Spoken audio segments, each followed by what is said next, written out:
we've had enough. So we're throwing everything everywhere all at once through the Vortex at Father Stew. I'm Van Connor. And I'm Becks Perfect, and this is Offscreen, your 7-day guide to everything movies. Boom.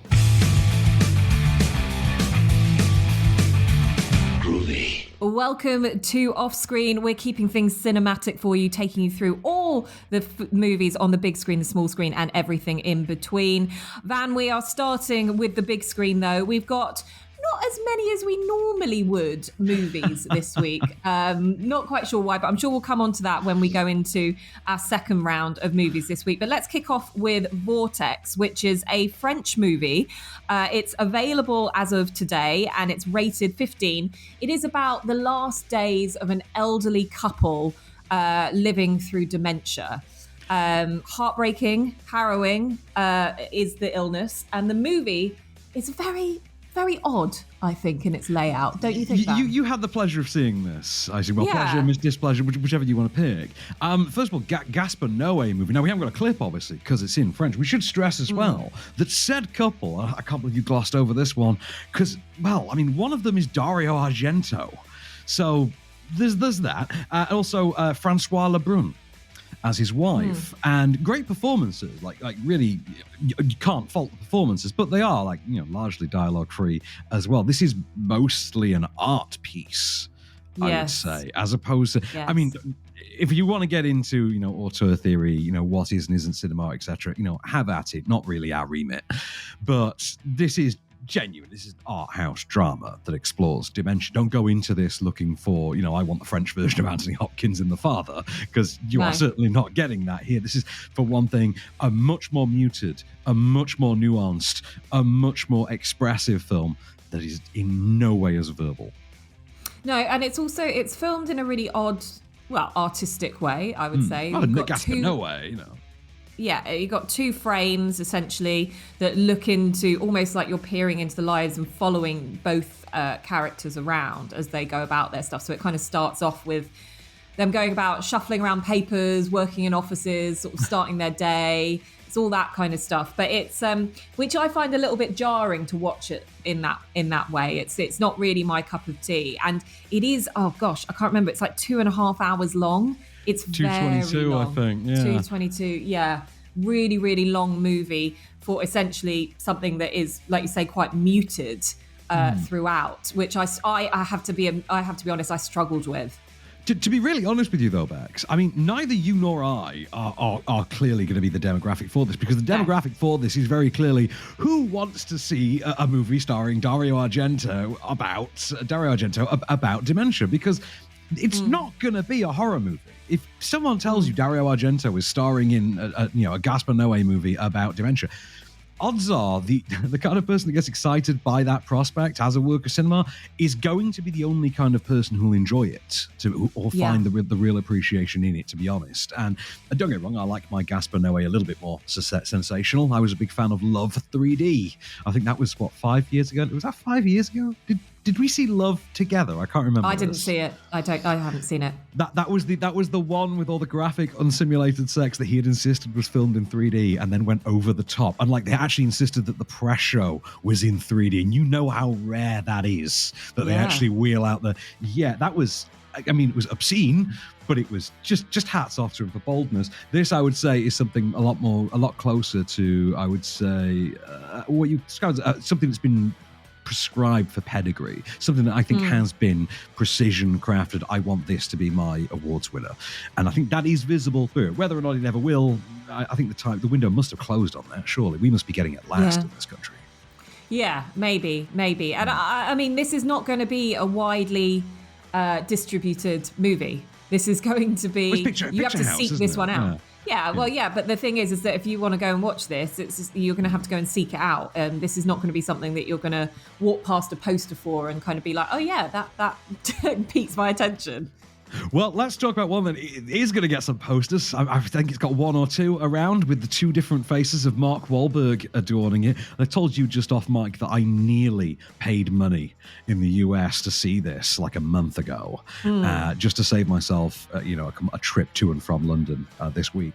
And had I done so, I would have been furiously demanding my money back. So Mark Wahlberg is back with Mel Gibson. It is the weirdest Daddy's Home threequel you could have imagined. It's called Father Stu, and it's based on a real-life guy named Father Stu who was a boxer, sort of like Wahlberg-ish age, although Mark Wahlberg seems to think in all of his movies now that he's perennially 40 years old, which is becoming increasingly optimistic. It's like when he was in Ted and they kept referring to him as being 35 all the time, and it felt weirdly obligatory, like he had insisted on it. They do the same kind of thing here. So he's like a training boxer, you know what I mean? Like a guy that they get in the ring to toughen up the up-and-comers. Like, and he knows this. He's all about that. Works in security and has a series of odd jobs. Lives with his old mum, taking care of his old mum, and decides one day that when he meets a chance encounter with a young girl, meet cute, young woman in her sort of late 20s, early 30s, he decides, oh, I like her, but she's really religious. How can I get in with a shot? So he infiltrates her church group, then finds himself increasingly seduced by the power of the church to the point that he decides he's going to become, wait for it, Father Stu. For example, I am going to give up chocolate. Hey, you guys should protest. She needs sweetening. Yeah, pick something else. Well, what are you going to give up, Stu? Me? I was thinking maybe you guys, so I could sleep in on Sundays. No! All right. Alcohol. Hey, that's not fair. You gotta pick something good that you'll miss to make it count. I like this kid. I was, whilst you were giving the synopsis for this, I was genuinely having to look it up on IMDb because I actually thought you meant this was like a third Daddy's Home. And I was like, what? What are you on about? So I was just frantically searching that. Obviously, it's not. It looks great from the trailer. It looks interesting. It's got a great cast. You've got Malcolm McDowell in there as well. You've also got Jackie Weaver in there as well. I mean, it's got everything it needs. What's not worked? Well, do you ever cover any of those Pure Flix movies with me over the years? You know the ones like God's Not Dead and things like that? They always have the Pure Flix logo. Occasionally. Yeah. This very much feels like douche flicks by comparison, or bro flicks, or something like that. Because this feels like Mark Wahlberg took a look at that and thought, do you know what? There's some money in that. I'm having a go. Call Mel up. He'll help us get the financing. Get my entourage boys back in this room. And that's what's happened here, evidently. Because it's noticeable that this is produced by one of the showrunners of Entourage, itself the fictionalization of the story of Mark Wahlberg. and you start to see the ego imprinted upon it, because don't forget, Mark Wahlberg, very into God, very, very into God. And when you watch this film, you think Boston Catholic. You'd kind of have to be, because the only people that would find this in any way engaging, appealing, or investable as a film. And bear in mind, I'm leaving out a pretty significant plot point from this review that you could very easily go up and find on Google quite easily about the real Father Stu, which is obviously where the story goes. I'm doing that for the sake of entertainment, because if you're going to wind up seeing this, you might as well have something that surprises you. And it honestly does feel like the kind of movie that has come together entirely out of this rote, middle-of-the-road script, this nuts and bolts, put it all together, faith will save the day nonsense that they have literally cobbled together from the basic plot synopsis of, I knew this guy, right? Tried to get this girl, joined her church group, became a priest, and then ... And Mark Wahlberg thought, ha! Bro, I so gotta make that movie. I'm gonna do it. I should play him, shouldn't I? Looks nothing like him, but I should play him, shouldn't I? I know what we'll do. We'll get Mel in there. What's Mel do? He can play my dad. So they get Mel Gibson along to play a guy that's absolutely nothing like the real guy's dad, evidently. And Mel Gibson uses the opportunity to perform these, and I have to assume they are ad-libbed. I have to. They're not ad-libbed, then there's something seriously wrong with the minds of Hollywood screenwriters. These absolutely spurious, I can only describe them as hate rants. Just hate rants. They literally got Mel Gibson to show up to set and seemingly just monologue about whatever he wanted to camera. And it just so happened to align with this depiction that they want for this guy's dad. Wahlberg doesn't even feel like he's particularly trying to give good Wahlberg here. This feels like phoned-in Transformers sequel Wahlberg. I have nothing good to say about it other than Jackie Weaver's always all right in these in these kind of things. Like, she can make hay out of even the the most nonsensical rubbish, but she's the highlight far and away. But she's the only thing.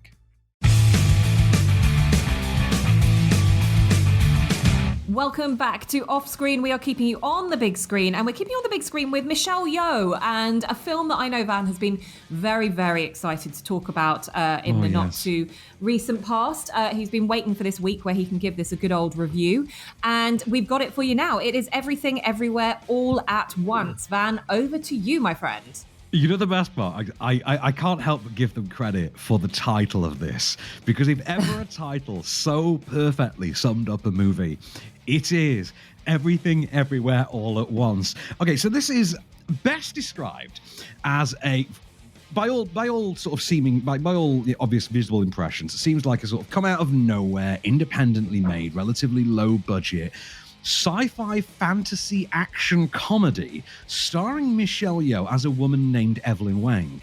Evelyn Wang's a first-generation Chinese immigrant to America, has opened a laundrette with her husband years earlier. The husband, incidentally, is played by Ke-Huy Quan, who you might remember from Goonies and Indiana Jones and the Temple of Doom. He has been retired for a while. He's back. He's brilliant.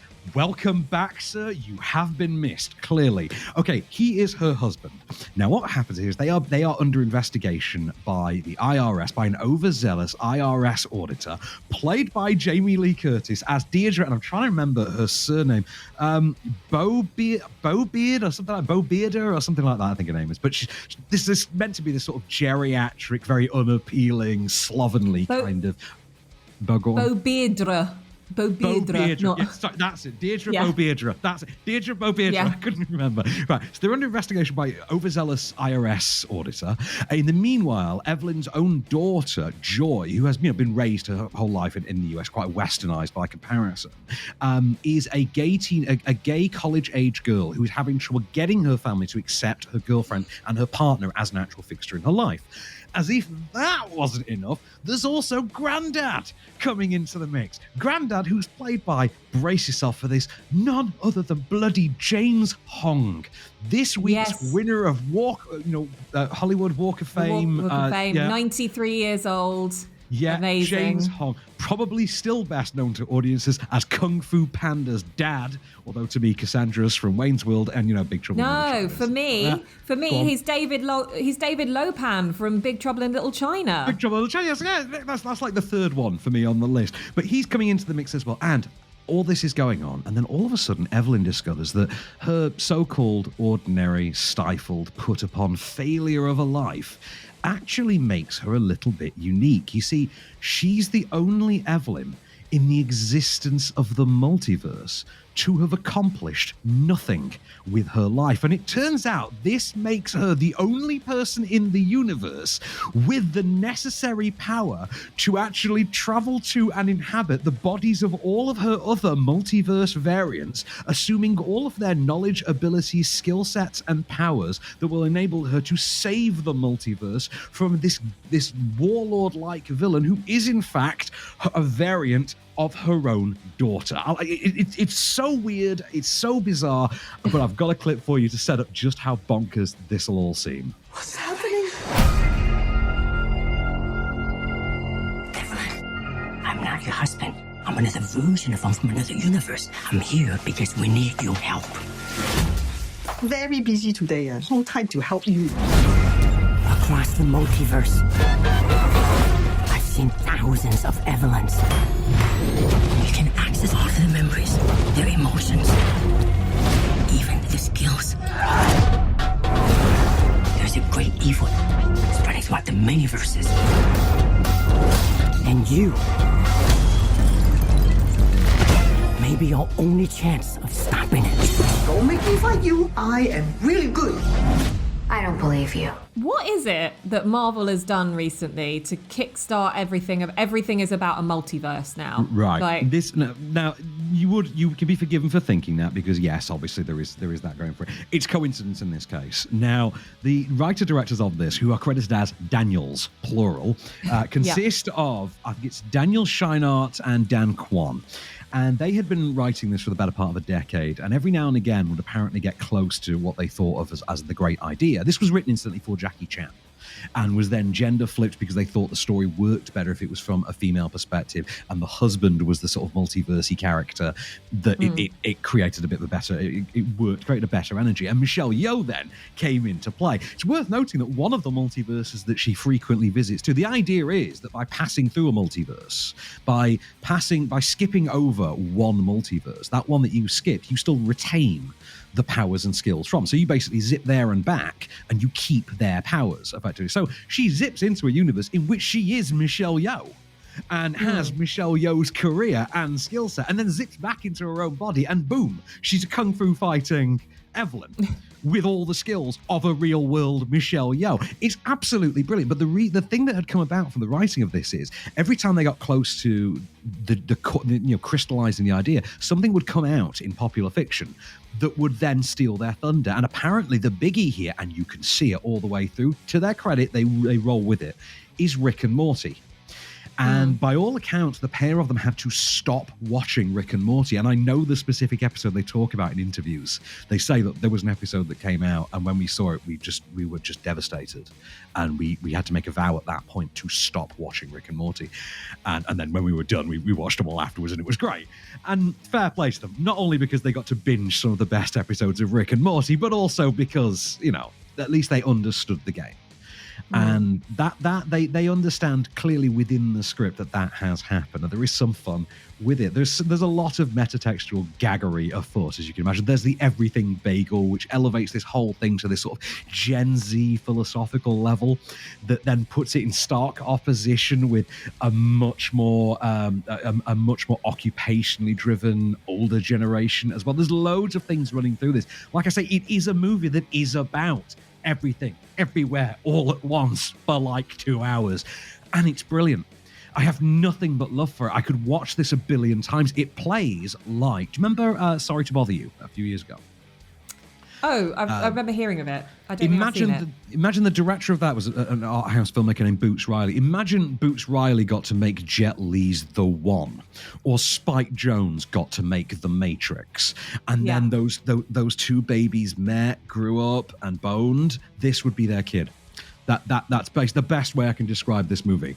It's deranged. It literally involves a parallel universe in which human beings have hot dogs for fingers, and this is a gag they run with. This is an actual thing that becomes part of the plot. It's just deranged. I love it. I love it so much. I just want to watch it over and over again. Having said that, I will admit, I think I have told you this before, my review notes when I was in the screen were the first line are James effing Hong end of review. And, I love then that he then gets the star on the Walk of Fame the week before this comes out. I'm so happy it's here. It is a 5-star, 2 thumb up, absolutely rollicking good time. I can't recommend highly enough that everybody throws ticket money at this thing. It's so goddamn good. Sounds all right. I mean, you consider the rest of our week, we kind of got sniffed on 2 massive releases this week, because we were supposed to have Senior Year was going to be a thing at one point with Rebel Wilson, and then Netflix aren't releasing screeners of that. That's not interesting. Suspect. And what was the other one? The Blumhouse remake of Firestarter with Zac Efron. Yeah. Which there has been a lot of trailers for on like TV and things like that. So you would have thought they would have...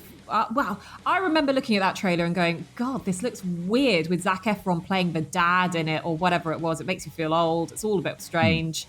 But interesting they're not screening this one either. I will say one thing finally on Everything Everywhere All at Once, by the way, which is Harry Shum Jr., who we covered in that horror film recently. It was kind of like The Ring. Do you remember that one? Yeah. That transmission, regular broadcast transmission, whatever it was. Yeah. You remember the one? He turns up in this as literally a human, a live action representation of Ratatouille, as in like a chef who's being puppeteered by an animal, or I think it's a raccoon or a raccoon or a ferret or something. Again, there's everything in there.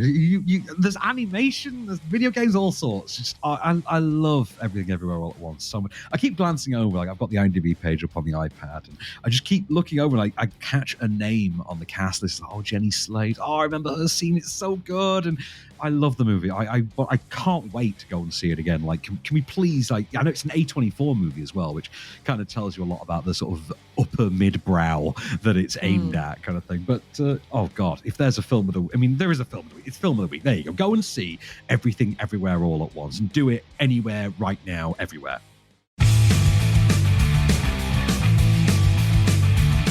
Welcome back to Off Screen, and now that you've heard Van's big recommendation on the big screen, if you're not heading out to the cinemas, don't worry, we've got you covered. We've got all of your top TV movies for you to watch on your telly box, and it starts on this Friday night at 11:05 p.m. on 4 with Baywatch. Yes, Zac Efron, better than he was in Firestarter, we are assuming. We just wanted a Zac Efron movie to watch on Friday. yeah. That's what happened. Yeah. Absolutely. And Dwayne The Rock Johnson in this, and Priyanka Chopra as well. This is actually so much better than you think it's going to be. It's a really, really fun reboot of a very, very popular 90s red swimsuit TV show. Well, I think Baywatch was, I think, for the first half of the 1990s, I believe, the most watched program on the planet, watched by more than 1 billion people. Yeah. Interesting thing I discovered in a documentary recently is a disproportionate, in fact, the bigger chunk of that viewership, female as well. Would not have thought that. Yeah, I know. I remember seeing that, and I think it's interesting because I think there's a level of empowerment, weirdly. Like, you know, you're seeing women taking the lead roles in this. There's a whole documentary coming, a feature-length documentary about Baywatch in the works. Yeah. It is coming because it's been in development for years.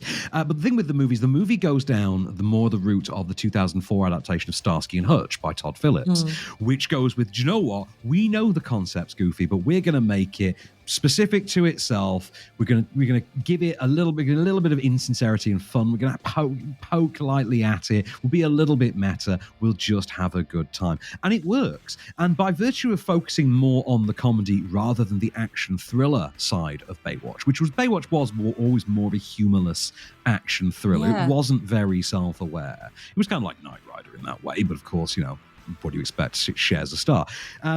This leans more into that comedy, and you wind up getting some really interesting performances. I actually am shocked to this day we have never seen more of Kelly Rohrbach, who takes on the Pamela Anderson role in this. She was I think she was a Sports Illustrated swimsuit model, which is how she got. She was Leo's girlfriend at the time the movie was being made, and I think she was about 23 years old. And she's surprisingly funny in this. Like, she's got good comedic timing, and does manage to give that character a personality that Pamela Anderson did not manage in, was it 4 or 5 seasons of network television? So worth seeing for that. Also, Alexandra Daddario, can we please make this lady a movie star already? Come on, she's worked for it. Anyway, on to one that I think is just perfect for Saturday Night Becks. I don't know if you covered this when we reviewed it. I don't know if you screened this. This must have only been about a year ago. It's on 9 p.m. on the Horror Channel on Saturday night. We've got a clip for this one. It's directed by, I think it's Jonathan Milote and Carey Murnion, who directed another film we're going to be talking about on. Directed another film we're going to be talking about on Freeview this week, and Scream 5 and the upcoming Scream 6, which I was just reading about earlier because Hayden Panettiere is coming back apparently.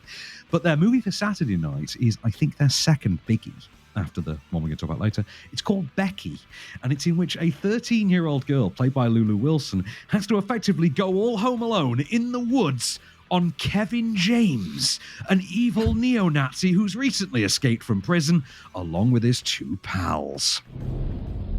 Called the cops. They're on their way. Hello, Becky. Better start running. That fat one, he's gonna like me to... Need a head start. sweetheart or something. You didn't call anyone, sweetheart. I have your cell phone. So I walked to our neighbors, the Griffins. I used their phone. They have a gun, too. So you better leave. Well, there we go. That's if you're up for a horror on a Saturday night, then Becky is there for you 9 p.m. on the Horror Channel. Moving on to Sunday.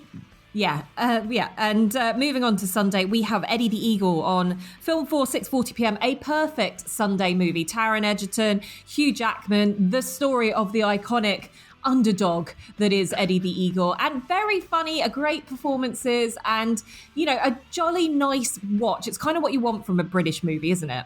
Kind of is. It's kind of the perfect Dexter Fletcher vehicle, isn't it? Like Dexter Fletcher directed this, and it kind of feels like this is the director Dexter Fletcher has become. Like I'm overjoyed that he has the career he's come, because we need someone. I think we need a British filmmaker that occupies that specific category that Dexter Fletcher does, which is not quite as nihilistic as Matthew Vaughn, but still more likable and everyman than Guy Ritchie. You know what I mean? And I think that shows in Eddie the Eagle. But great fun performances from Taron Egerton and Hugh Jackman. Lots of good laughs, I think, in that one. Yeah, absolutely. And one of my favourite films is on Monday as well. It's on 9 p.m. on Paramount. Yeah, I love this film. It's Gabriel Byrne, Arnold Schwarzenegger.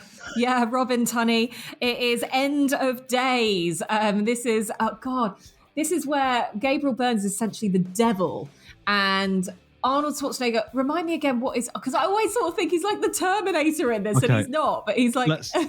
I'm glad you said that. Right, I'm going to explain this one for you. I'm going to try and give you the 60-second version of this. Okay, so in 1999, whilst trying to stage yet another comeback on the back of the massive failure of Batman and Robin, Arnie tried to get himself back into the Terminator 2 mold. He tried to craft a new project that was exactly like that. He got the director of Time Cop to helm this and effectively made Terminator with Satan. So the idea is you're not protecting the mother of the savior of the human race from, evil machines. It's literally Satan. And this is all on New Year's Eve, 1999. This time around, though, he's not a robot. He is, in fact, a fallen from grace alcoholic security agent, ex-cop with a dead family named, as if you can't follow the biblical side of this closely enough, Jericho Kane.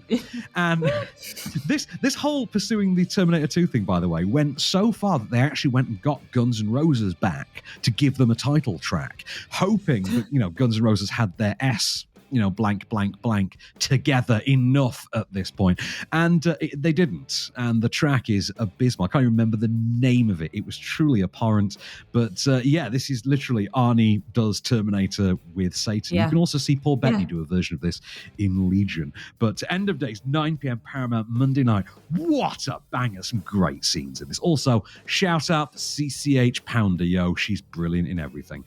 On to Tuesday now. Speaking of brilliance, Cameron Crowe's, I think, 2000 semi-biographical coming-of-age drama. Almost Famous is on 11:15 on Great Movies. We've all seen this, I think, at some point. If you haven't, you gotta see it. It is one of the great coming-of-age stories. It's about the young, aspiring, wannabe Rolling Stone journalist, reportedly based on Crowe himself, who tours with a band called Stillwater and learns basically all about life on the road. On the road. I am a golden god! Yeah! I am a golden god! Hey, Russell, don't jump! And you can tell Rolling Stone magazine that my last words were...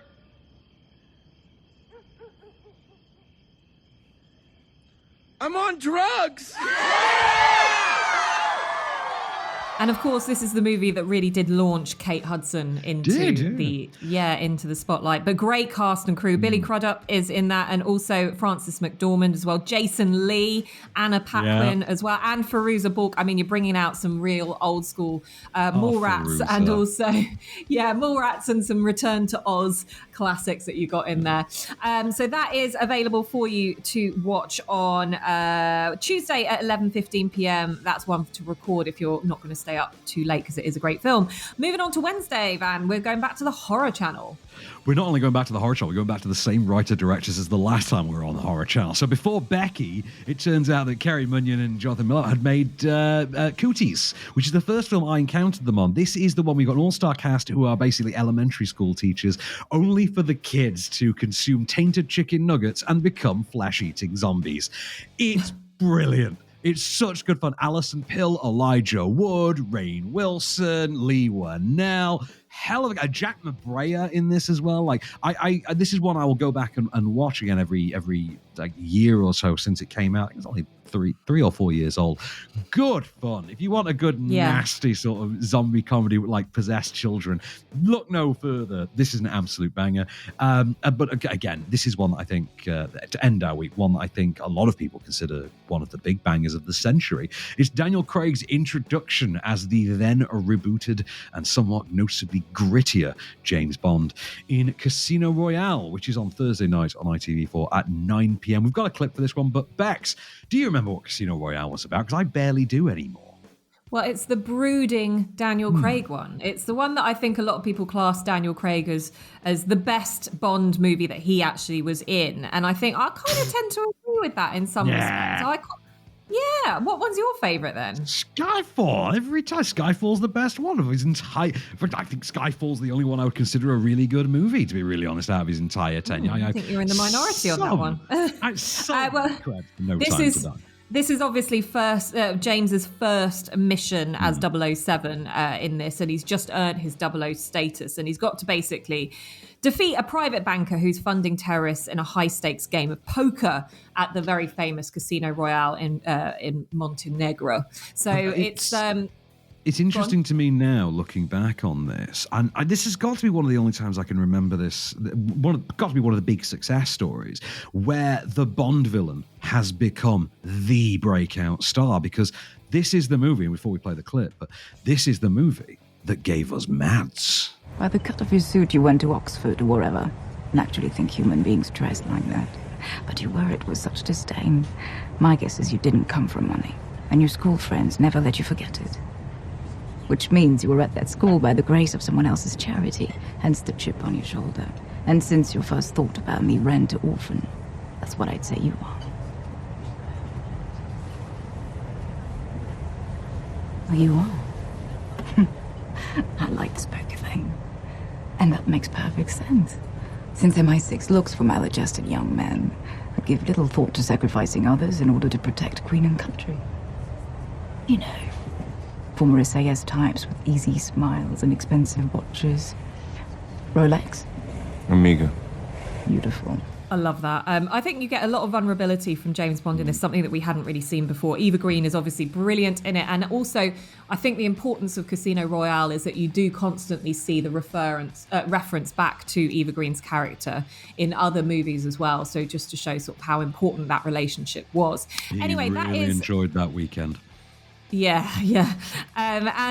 So there was that. There was Cooties, which was on before that, and a whole other host of brilliant movies this week. But next up, we're going to take you on everything that is in between on your streaming DVD and Blu-ray offerings. Welcome back for one last ride off screen, and well, there's now all out on DVD this week or Blu-ray. I think *Malignant* by James Wan is getting a 4K release on Monday, but I still haven't seen that film in standard definition, so there is that one. I really need to see *Malignant*. Apparently, there's some twist that really makes it unique, so I'm going to find that one out. But have you seen *Malignant*, Bax? No, I haven't. No, it didn't get like a press show, I don't think. But speaking of things they're not showing to press, one of our biggies on streaming today is Senior Year, which comes to streaming on Netflix. Before we play a clip for this, some context. So this stars Rebel Wilson, right? And it's kind of noticeable in... It seems to be, I think it's the first major film project that Rebel Wilson has taken on since the much tabloid-covered Weight Loss. Yes. So I think there is an expectation of I think there was an expectation of this as a star vehicle, and it seems to have gone wrong a little. But the idea here is she seems to be playing a sort of Isla Fisher, Reese Witherspoon type role. Yeah. In which she was a high school cheer captain who fell off the cheerleader pyramid or whatever, smacked her head, went into a coma, and wakes up decades later. Like, she wakes up from the millennium to like now. Yeah. And she wakes up in the body of Rebel Wilson and decides she needs to go and finish her high school, because why shouldn't she be, why should she be denied that last year? It was meant to secure her life. Why should she just skip over it? But of course, it's a Rebel Wilson comedy, so you can sort of guess the vibe that this clip's going to lay down. Where do the popular kids sit? We're all popular. Oh, no. There's only like 3 ways to become popular. To be a cheerleader, to work at Abercrombie, or to let guys. What? Oh my God, I must be really popular then. All right, I think I've worked this thing out. You get followers by being somebody everybody likes. Hey, Steph. Holy I'm doing a makeup tutorial. For who? Batman villains? So I've seen the trailer for this, and it's kind of one of those things. I mean, every time I see Rebel Wilson on screen, I sort of eye roll a little bit and go, I know exactly what I'm going to get from this. It's going to be a little bit crude. Yeah, and it's just... and the thing is that it gets a bit tiresome. Now, obviously, people will be... The thing about this is that she's going to come back having basically been awake in the 90s, early 2000s, and applying that kind of mindset to a woke to 2022, essentially high school. And that's what the premise of this is. Do you know what, actually? There is, I think there is a great, conceptually, there is a great comedy in that concept. There is not so much in the hands of Rebel Wilson, because I don't think she's sharp enough to pull that off. Having said that, you look. There's a gag in the trailer, for instance, in which she says, "What? Madonna's now calling herself Lady Gaga? What's that about?" That's a pretty good gag. But I can pretty much guarantee that's going to be one of the top 3 gags in that movie, if there are 3 gags, because I found the trailer. I found the trailer a chore, to be honest. The trailer was about 2.5 minutes. And I was just sort of thinking, it took you 45 seconds to get through the concept. What have you filled the remaining minute and so with? Oh, good Lord. Okay.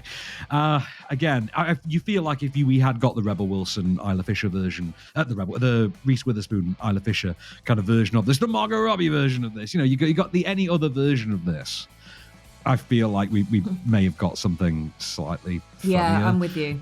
A.D. Bryant on SNL would have been good for this, actually. A.D. Bryant from SNL would have been basically what we're saying is anyone would have been better for this concept than literally Wilson, anyone would have been. We haven't even seen it yet. We're already making I'll make the exception for Amy Schumer. The only way this concept could be squandered more would be if you gave it to Amy Schumer. Okay, we found it. We found the bottom of that barrel. Okay, other films going to streaming today then. One I know you must have seen at some point in the last 19 years, Bex. Bruce, 19 years. I took a date to this movie.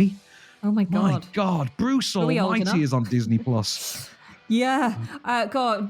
So Jim Carrey, he's God. Like is he God? Or does he die and become God? No. He's the news anchor, Bruce, who endlessly proclaims that God is crap at his job. So God, played by Morgan Freeman, turns up and says, right, you think you can do a better job? Have a go. And he more or less literally says that, gives him the powers of God. And I will be honest, I thought actually explored, as far as, a big budget Hollywood comedy, exploring the idea of what you could do with the infinite power of, the Almighty, did a pretty good job. I mean, there's a gag about, that's Joan Osborne's song that has to be seen to be believed, and I think it's absolutely amazing. But I think it's good. I think it's a really good movie. I even quite like the sequel. The sequel gets dumped on a lot. Gets shown on ITV2 often on a Sunday afternoon. Evan Almighty with Steve Carell, which was incidentally written on spec as something called Bruce's Ark. Was actually what it was written as. I think it was written about an every guy, and then they rewrote it as Bruce's Ark, and then he wouldn't return.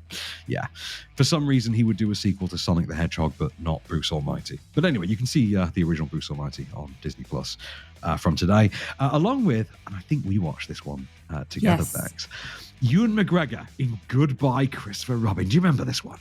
Yeah, and is this with Margot Robbie as well as his wife?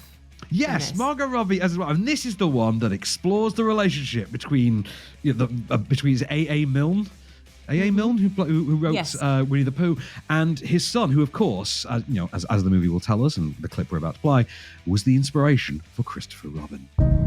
A toast to England's funniest writer, ready to put the smile back on our faces.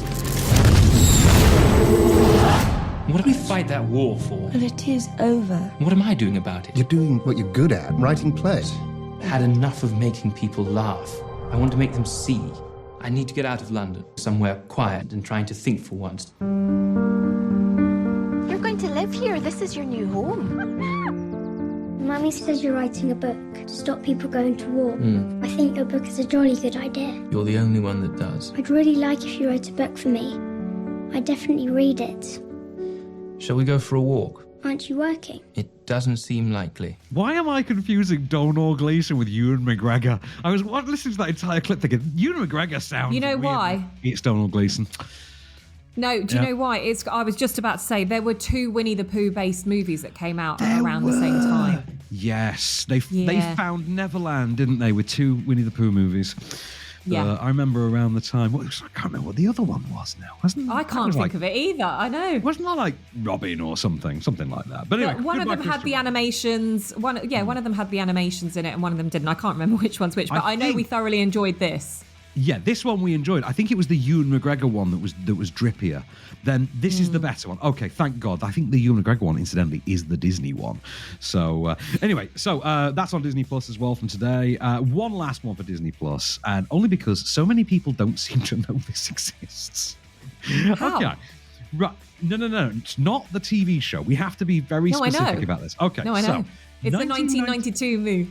1992, Christy Swanson, Buffy the Vampire Slayer, which is actually canon. So, just to explain this to people, Buffy the Vampire Slayer, the TV show, is a spin-off of this movie. Now, that TV show wound up becoming absolutely genre-defining, kind of changed how teen shows were made, and indeed how we handle actresses being left alone with showrunners on sets, as recent years seem to have demonstrated. But before it was a TV show from an incredibly problematic, although in his era, annoyingly talented showrunner, it was a movie starring Christy Swanson, who has since gone on to become a psycho Republican, and Luke Perry. Yes. And Rutger Hauer as well. Yeah. Like, we forget Rutger As Hauer. Lothos. I think he's like a proto for the Master in the series. So this is the story this is the story of how Buffy actually got her powers. This is when Buffy became the chosen one, and it is that 90s movie. So if you look closely in there, you can see Seth Green in a small role as well. And there's loads of actors who had little roles, like in the background. I think Ben Affleck is one of the henchmen or something in one of the background scenes. It's a weird movie from the time. It's a different vibe to the series. Swanson has a very different energy, but it's good. It's good. I like it. It's good. Yeah.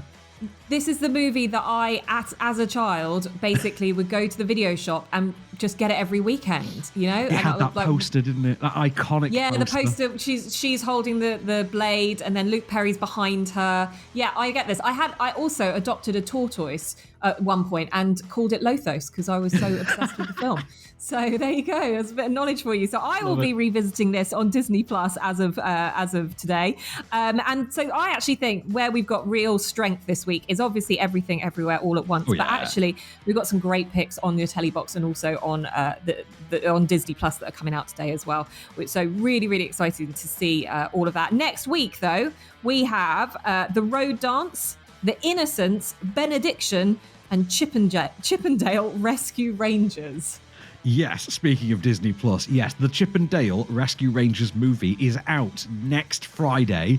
It stars Andy Samberg and John Mulaney as Chip and Dale. It is part live action, part computer animated, part hand animated. It's obviously it's got a heavy hand in it from The Lonely Island. It looks bonkers level fun. I can't wait. This is like my dream movie. Like a wisecracking Lonely Island involved Chip and Dale movie in 2022 on a streaming platform.